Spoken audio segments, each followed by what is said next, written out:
Okay. Since then, the art of making holes in the skull, or what is known as the trepanation, has been known.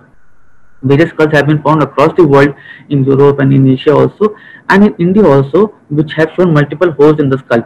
There was a skull which was found in an area known as Bazoham in Kashmir, and this skull was about 4,000 years ago. Was about 4,000 years old, and the interesting thing about this skull was that this skull had multiple holes on it. Now, it was an ancient belief that the epilepsy occurs because the spirit gets entrapped inside the skull. And one of the treatment modalities that was thought of was that you make holes on the skull so that the spirit could just escape out and just fit in the epilepsy.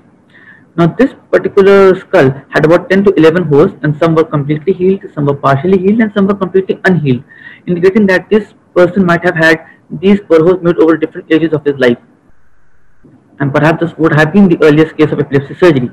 Now, epilepsy has been associated with witchcraft and sorcery, but luckily for us, with better understanding of the pathology of the disease, of the pathophysiology of the disease, and the pathomechanics of how does this disease occur, has led to wiping off this association of epilepsy with witchcraft and sorcery. And now, and since the early part of the 20th century, various anti-epileptic drugs have developed. And since then, and in the early part of the 21st century, a boom has occurred in which the number of anti-epileptic drugs are available. And since then, anti-epileptic drugs have formed the backbone or the mainstay of treatment of epilepsy. However, anti-epileptic drugs, like any other drugs, has its own set of share of side effects, and moreover, because these drugs have to be taken for a very long period of time, in some cases even lifelong, so these drugs, one has to factor in their side effects, one has to factor in their drug-to-drug interaction before prescribing these drugs. Now, despite these anti-epileptic drugs, and not only a single drug, sometimes many drugs are prescribed, 2 drugs, 3 drugs, we have patients who are on 4 drugs or 5 drugs, the patients still won't respond to these anti-epileptic drugs, and these such patients are known as drug-resistant epilepsy, or patients are known as drug-resistant, and nearly about 1/4 to 30% of these patients would be drug-resistant. Now, International League Against Epilepsy in 2010 had defined drug-resistant epilepsy as failure of adequate trial of 2 tolerated and appropriately chosen and used anti-epileptic drug schedules to achieve sustained seizure freedom. Now, one of the most important words in this definition is appropriately chosen. Now, what does appropriately chosen mean? Appropriately chosen literally means, see, any anti-epileptic drug has its own mechanism of action. It might act on a sodium channel or a potassium channel or a calcium channel or other channels, and it is very effective for a particular type of epilepsy. So, whenever a anti-epileptic drug is prescribed, one has to be very careful that what anti-epileptic drug is being prescribed for a particular type of epilepsy, whether that anti-epileptic drug is effective for that particular type of epilepsy or not. There has been a definition of sustained seizure freedom as well. Sustained seizure freedom has been defined as a seizure free for more than 1 year, or it has to be sporadic seizures separated by a period 3 times the longest interval between the seizures prior to the initiation of therapy. Now, this is the complete definition of drug-resistant epilepsy and sustained seizure freedom. Now, how do we diagnose a case of drug-resistant epilepsy? Now, before any case is labeled as a case of drug-resistant epilepsy, 3 things has to be taken into consideration. 1, the diagnosis of epilepsy has to be established. That is, we have many cases in which the patient was on 3 drugs, 4 drugs, and the patient was referred to us as a case of epilepsy, but the patient was actually having pseudo-seizures. Pseudo-seizure, it could be malingering, it could be syncope. All these differences have to be ruled out, and the diagnosis of epilepsy has to be established. Once that has been established, then we have to look whether the patient is prescribed appropriate drugs and in appropriate dosages or not. If the patient has been prescribed appropriate drugs and doses and the diagnosis of epilepsy was properly established, then we have to look for the compliance, whether the patient was taking drugs properly or not. If all these 3 things were there and still the patient is having epilepsy despite adequate trials, then it is referred to as a drug-resistant epilepsy. Now, for surgical consideration, epilepsy has been broadly divided into 2 categories. One is the temporal lobe epilepsy, and other is the extratemporal lobe epilepsy. Now, temporal lobe epilepsy basically means the epileptogenic zone or the epileptogenic focus is somewhere in the temporal lobe.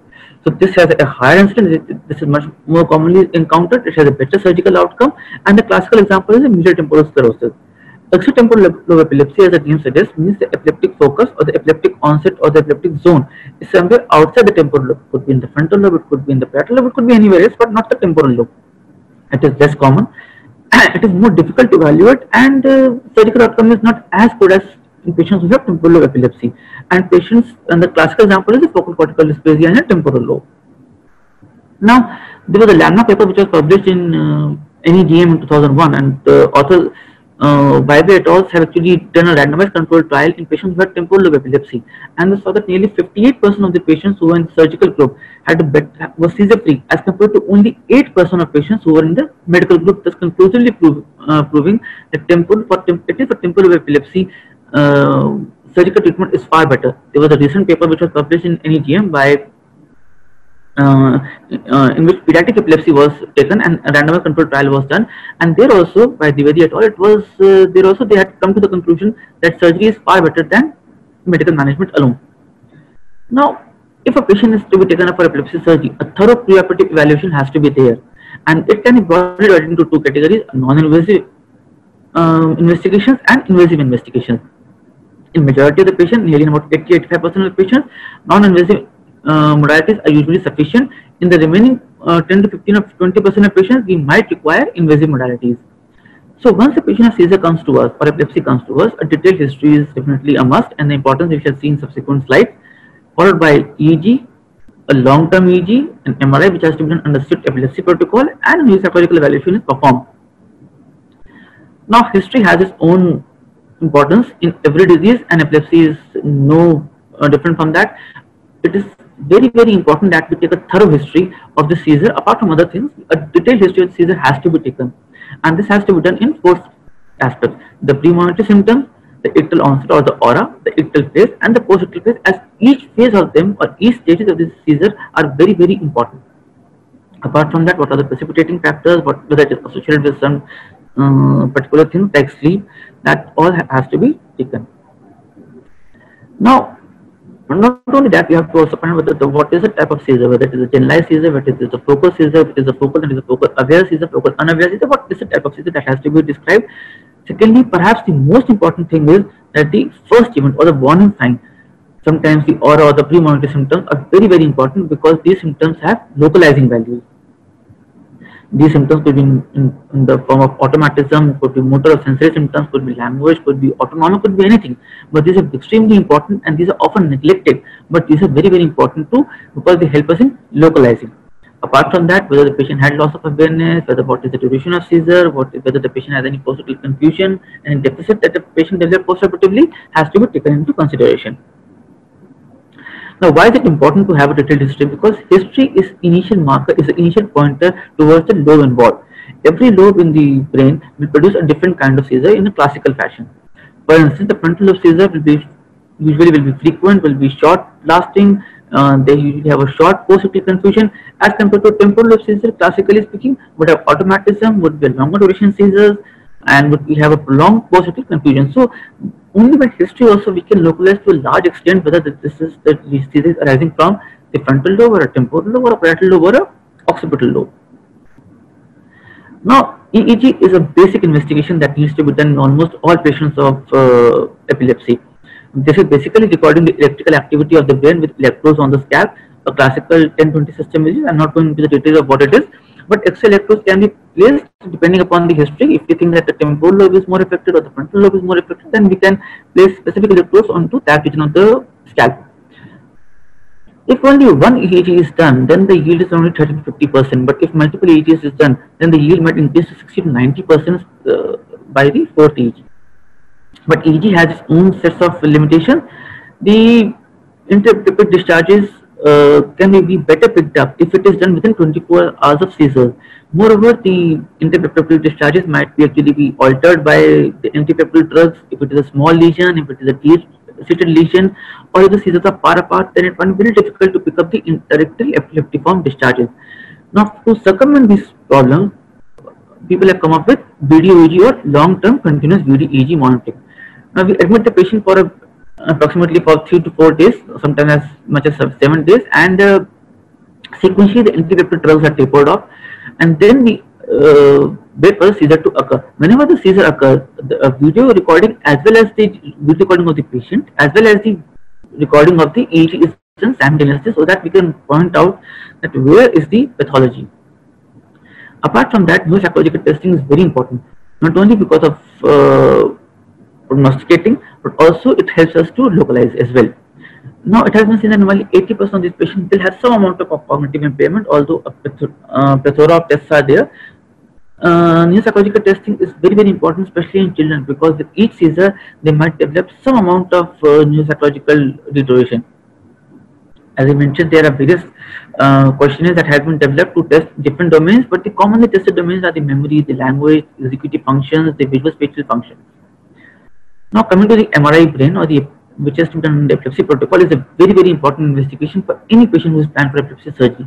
Now this is no ordinary MRI. This is MRI usually done preferably in a 3 Tesla MRI, but can be done in 1.5 Tesla MRI also. But it has to be done on a strict epilepsy protocol. Here various sequences are done. So like a T1 weighted images, in this you can see that in T1 weighted images, hematoma is better appreciated. In T2 weighted images, cortical dysplasia, as you can see the arrow has been seen, is better appreciated. Or a T2 coronal flare image, in which the medial temporal sclerosis can be seen, in which you can see the temporal horn is much more directed on the right side as compared to the left side, and also there is marked hyperintensity on the hippocampal region. Now once the MRI is done, the history is taken, the EEG is done, the long-term EEG is done, and the MRI is done. So then we sit together and we decide whether there is concordance between the MRI finding and the history as well as the EEG finding. If there is concordance of the EEG finding and the MRI finding, then the patient can be a potential candidate for epilepsy surgery. However, if the MRI finding and the EEG and the semiology finding are discordant, then the patient will have to undergo higher investigations in the form of functional investigations.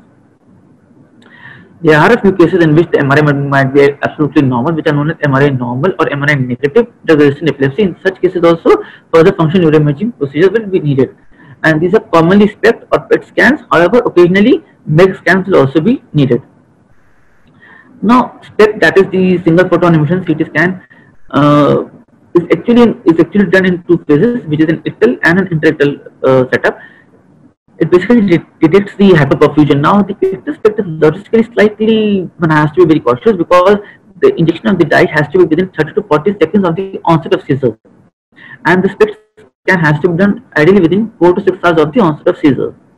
But it has a very high sensitivity, nearly 90% sensitivity for localization, and it is a very good investigation for patients who have resistant epilepsy but who are MRI normal, or in which there is discordance between the MRI finding and in which there is discordance between the MRI finding and the EEG findings.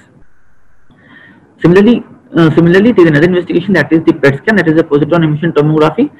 It basically measures the brain metabolism, and this is done only in the intraictal phase. Doing it in the ictal phase is logistically practically impossible. It's not recommended as well. This is also a very good investigation for drug-resistant epilepsy, especially in patients who are MRI negative. But then another problem with PET scan is limited availability. It is not present in majority of the centers. Now, like we have EEG, that is which picks up the electrical impulses of the surface of the brain. Similarly, we can pick up the extracranial magnetic impulses of the brain, that is picked up by magnetoencephalography. This magnetoencephalography is a relatively newer technique, and it is present in only a couple of centers and couple of 3 centers in our country. The advantage of MEG over the EEG is, first of all, the EEG, the electrical signals are impaired by the intervening tissues, especially by the skull, whereas magnetic impulses are not impaired by that. Secondly, magnetoencephalography can be fused with MRI. Other modalities like functional magnetic encephalography can be done, and it is a very useful technique, especially in those patients in which severe discordance is seen between the above mentioned investigations. Now, many times what happens is, despite all efforts, despite all, we take a detailed history, the long-term EEG, the MRI, the SPECT or the PET is done, and still we are unable to pinpoint what is the pathology in which is causing seizure. In such cases, invasive EEG might have a role. So notice what we do is, we do a craniotomy, the skull is removed, we place the EEG electrode, and we close the craniotomy, take the patient to the video EEG room or the epilepsy monitoring room, and the video EEG is done again for 5 to 6 to 7 days, till we have adequate evidence that what is the seizure, from where is the seizure coming from. Now, after all these investigations are done, a detailed epilepsy meet is held. See, epilepsy surgery is actually a classical example of a teamwork. Not only is the neurosurgeon important, but perhaps more important are the neurologist, the neuroradiologist, the neuropsychologist, and the nuclear medicine expert. Because all of us sit together, we decide whether the patient is having a drug-resistant epilepsy or not. If drug-resistant epilepsy is there, then what is the finding on EEG, what is the finding on history, and what is the finding on MRI, whether there is correlation or not, whether there is a need for SPECT or PET. If there is a need for SPECT or PET, then we rope in the nuclear medicine expert, and then all of us sit together, and then we decide, okay, this patient can be a candidate or is a candidate of epilepsy surgery, and this is the epileptic focus that needs to be dissected. Now, epilepsy surgery can be broadly divided into three categories, that is, can be dissections, can be disconnections, can be stimulations. So dissections can be lesionectomy, that is, you remove the lesion along with the epileptic focus. You can have lobectomies, that is, the anterior medial temporal lobe resections. You can have hemispherectomies. Hemispherectomies are not done nowadays. You can have disconnections like hemispherotomies, corpus callosotomies, or supine transactions, and then you can have various stimulation techniques like vagal nerve stimulation or deep brain stimulation. I'm not going to talk in detail about these. I'm just talking about the common ones. So what is lesionectomy? Now there is a difference between removing a tumor or an AVM for epilepsy, and there is or removing a tumor or an AVM for only for tumor excision or for AVM excision. Now if you remove a tumor only for oncological purpose, that is a simple tumor excision. If you remove a tumor for epilepsy protocol, under epilepsy protocol, you not only have to remove the tumor, but you have to remove the epileptic zone also. That epileptic zone usually resides just outside the tumor at this tumor brain interface. That also has to be removed, and for that you might have to do a intra-op EEG. For instance, you can see here this patient has a large frontal glioma, and this patient presented with refractive epilepsy for 3 years and was on 4 antipeptide drugs. So here you can see that this is the normal part of the brain. So the EEG was done here, and not only there was the tumor removed, a part of the brain outside the tumor was also removed because that was throwing abnormal EEG impulses. Now then we have lobectomies can be done, but more commonly anterior mesial temporal lobe resection is done, in which the medial part of the temporal lobe along with the lateral part of the lateral neocortex is removed. The medial part of the temporal lobe, especially the hippocampus, part of the amygdala, the parahippocampal gyrus, part of the parahippocampal gyrus, and the uncus has to be removed to have a complete seizure freedom. Then there is another problem that we face as an epilepsy surgeons are that if the lesion is in the eloquent cortex. Eloquent cortex can be a speech area, it can be a motor cortex area, or a sensory area, or a visual cortex area. If the lesion is or near the eloquent cortex, then we might have to resort to other techniques like awake tenotomy or intra-op monitoring like direct cortical stimulation, MEPs or SSCPs. Now here you can see in the MRI, the patient has the lesion in the small lesion in the near the motor cortex and also near the speech area on the left side.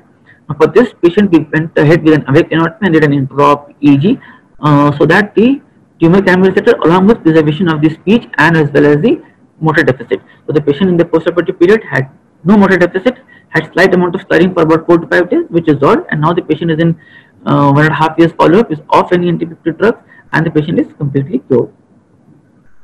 Now we just come to some commonly encountered cases. So the first case is a 13-year-old gentleman who presented to us with complaints of multiple episodes of focal unaware seizures for about 10 years, and he was on 3 antipeptide drugs for the past 8 years, and still on these antipeptide drugs he was throwing seizures at least once a month. On examination, the cranial nerves were normal, there was no sensory motor deficit. When the patient went to MRI on the epilepsy protocol, so you can see here this is the T2 Asia section, in which you can see that the temporal horn on the right side is directed as compared to the left side, and the patient is this slight hyperintensity in the temporal lobe as compared to the contralateral side. Now this is better appreciated in the T2 corner section in the FLAIR section in the FLAIR images, in which you can see that the temporal horn is more directed as compared to the opposite side, and this hyperintensity on the medial part of the temporal lobe, that is the hippocampal area. Now we did a volumetric analysis, and we found out that the volume of the hippocampus on the right side was about 1.67 centimeter cube as compared to the left side where it was 2.8 centimeter cube. So there was a different disparity between the volume. So the diagnosis of medial temporal sclerosis was made, and the patient was taken up for surgery. Now, before that, we went ahead with the video EEG, and here you can see this is the EEG. This is the EEG, and here you can see that this is the video of the patient being taken. So by convention, the red is the left and the blue is the right, and the odd numbers are the left and the even numbers are the right. So here you can see that the EEG has started, and now you will see that the patient will have frequent blinking after some time, and now you can see that this EEG abnormalities have started, and you can see now the patient has frequent blinking, which is a marker of the temporal lobe epilepsy. Now you can see that this patient will have tonic movements of the hand, the one one limb will have a tonic movement, the other limb will have a tonic movement, and see, you can see the patient has a classical feature of nose wiping. As you can see, the patient now has nose wiping. Now these are classical features of temporal lobe epilepsy. Now once the diagnosis of temporal lobe epilepsy is made, then we take up the patient for epilepsy surgery. Now because there was a concordance between the MRI finding which showed a right middle temporal sclerosis, the video EEG finding which showed that there was a lesion, which was there was an epileptic zone which was epilepsy arising in the right temporal lesion. So because there was concordance, we took up the patient for surgery.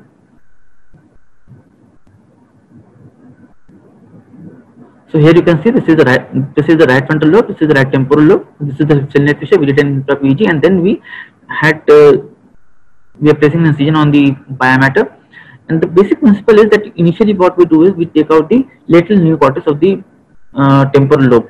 That this is the lateral temporal lobe resection. Now this is usually done in a standard microsurgical technique under operating microscope. So here you can see that this is the convexity dura that you can see here. This is the part of the brain, the lateral part of the temporal neocortex that is being removed, and the end point is opening of the ventricle. The ventricle has to be opened. We usually open the ventricle. This is, as you can see here, the ventricle is being opened. This is the ventricle that is being opened out here, and this is the early part of the. You can see in the early part, you can see the hippocampus here. Now this here you can see the hippocampus, and this was the choroid plexus. We just appreciate it better here. You can see the choroid plexus in the suction here. So this is the hippocampus, and this is the choroid plexus. Now you can see here, this is the choroid plexus, this is the hippocampus, and you can see this is the amygdala. Now the hippocampus also has to be removed. Almost 2/3 of the hippocampus has to be removed. A part of the amygdala has to be removed. The amygdala is not removed completely because there is always a chance of developing hemiparesis or TG in the postoperative period. Apart from that, now you can see the hippocampus is being removed. One has to be very careful in removing the hippocampus because below the hippocampus lies the brainstem structures and the important vessels like the posterior cerebral artery.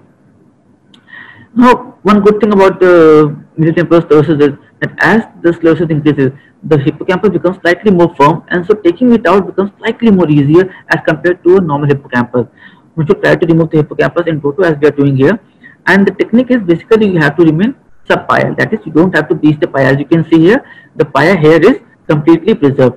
If you are doing a subpial dissection, then the chances of injury to the underlying structures like the third nerve or the posterior cerebral artery or the brainstem is unlikely. So here you can see that the complete hippocampus and the amygdala has been removed and the hemostasis has been achieved. So in the postoperative period, this patient was discharged on the 3 antipeptide drugs. Usually you discharge the patient on the same antipeptide drug, and then this patient is on a 19-month follow-up, and on the, in the last follow-up, this patient had no seizure in the follow-up period of the 19 months, and he has antipeptide drugs have been reduced from 3 drugs to 1 drug.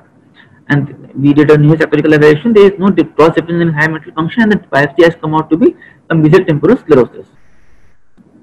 Now, the second case is a 24-year-old gentleman who presented to us with the complaints of focal unaware seizures with secondary generalization for about 12 years, and for the same duration he was on 3 antipeptide drugs, initially on 1 and then 2, and now he is on 3 antipeptide drugs which are pretty high dose antipeptide drugs, and then still he is having seizure of 1 to 2 episodes every month on medications, and on examination his cranial nerves were intact and he had no specific any sensory motor deficit, nor he had any specific changes in neurosaccharical evaluation.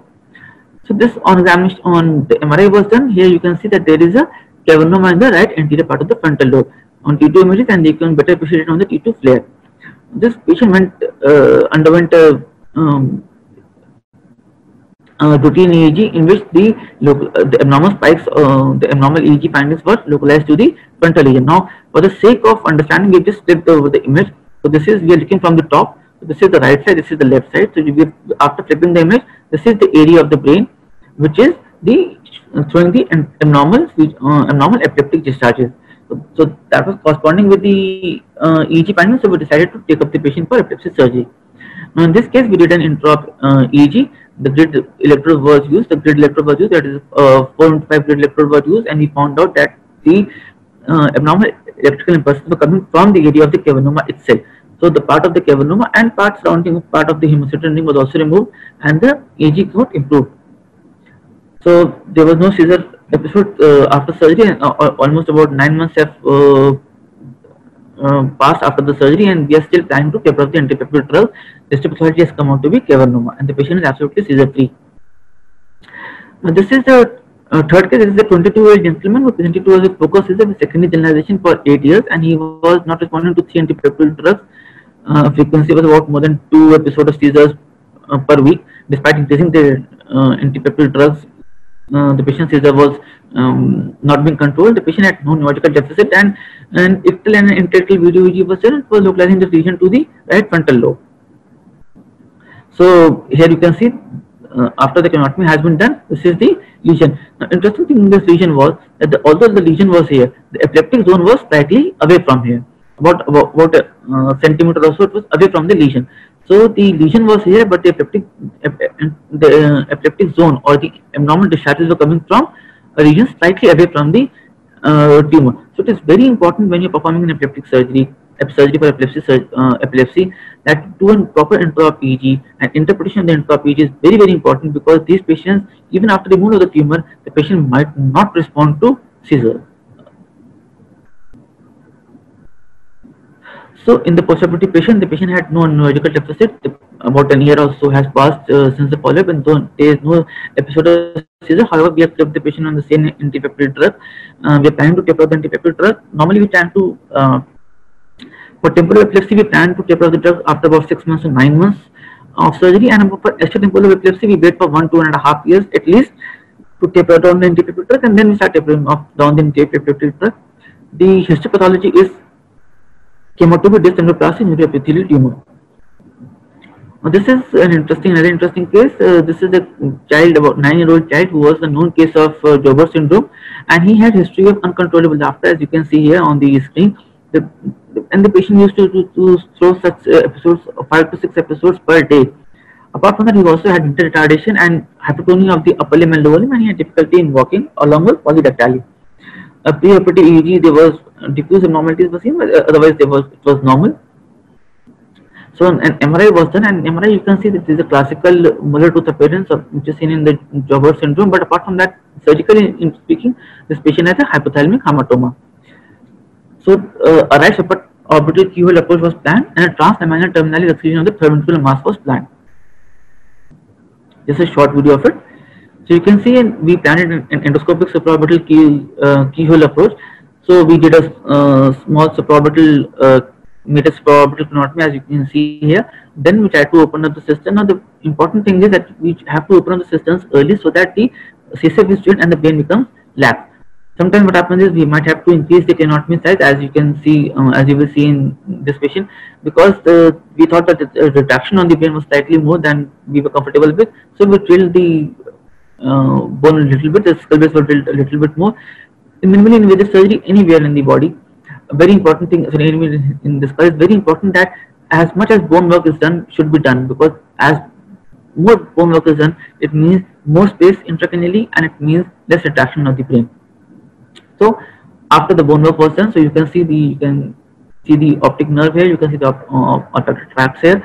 So then the dissection becomes slightly more easy, moreover the CSF was drained, and now you can see here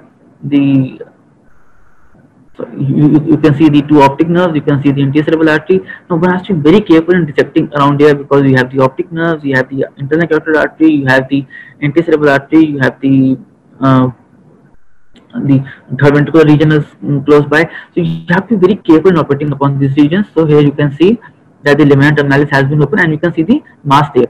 Now by blunt gentle dissection, we're just trying to take out that mass. You should not be very aggressive in taking out the mass, because it is attached to the hypothalamus, and there are chances that the patient might develop hypothalamic syndrome in the postoperative period. Patient might have difficulty in maintaining his temperature, or might have difficulty in his satiety, his thirst. Patient can have difficulty in maintaining temperature, can have hypothermia, can have different difficulty in thirst, can have diabetes insipidus, and all sorts of problems can be there. So one has to be very careful in doing the dissection in the third ventricular region. So here you can see that the tumor is being taken out in a piecemeal fashion. So you can see here that the tumor is being debulked, and large amount of tumor has been removed. So you can see here that after inspection, you can see that the tumor is more or less out. So postoperatively, the patient had no neurological deficit, and the patient is about 9 months follow-up, and the patient is on single dose of levetiracetam 150 mg BD, which has been further reduced. Initially, he was on 250 mg BD, it has been reduced, and the patient is doing well. The biopsy has come out to be hypothalamic hamartoma. Now, coming to another case, which is a 5-year-old male child presented to us with multiple episodes of atonic seizures since childhood, since about 6 months of age. He was having 40 to 50 episodes of seizures per day, with 25 to 30 episodes of seizures occurring in the morning, and 20 to 30 or seizures occurring over the rest of the day. He was on 3 antipeptide drugs, but despite that, he was having 40 to 50 episodes of seizures every day. Patient had a significant developmental delay and mental retardation, but he had no other sensory motor deficit. His MRI was essentially normal. There was no abnormality seen, no gross abnormality seen. So we plan to do a corpus callosatomy in the patient. Now, corpus callosatomy is a very good surgery if a proper indication is there, and specifically very good surgery for atonic seizures.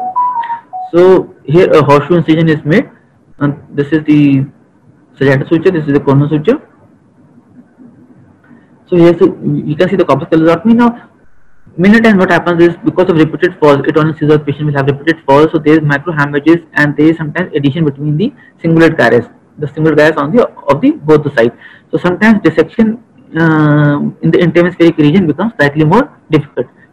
So one has to be patient. One has to be very careful in doing the dissection here. Sometimes you have to do the sharp dissection. Sometimes you might need to do a blunt dissection, and once you do, you separate the cingulate gyrus, you can identify the corpus callosum. The corpus callosum can easily be identified, as we all know. So these are the two anticerebral arteries, and you have to work between the anticerebral arteries. You start dissecting the corpus callosum. Now, the corpus callosatomy, after you do the corpus callosatomy, there are two schools of thought. Some say that you can open the ventricle so that the brain settles down.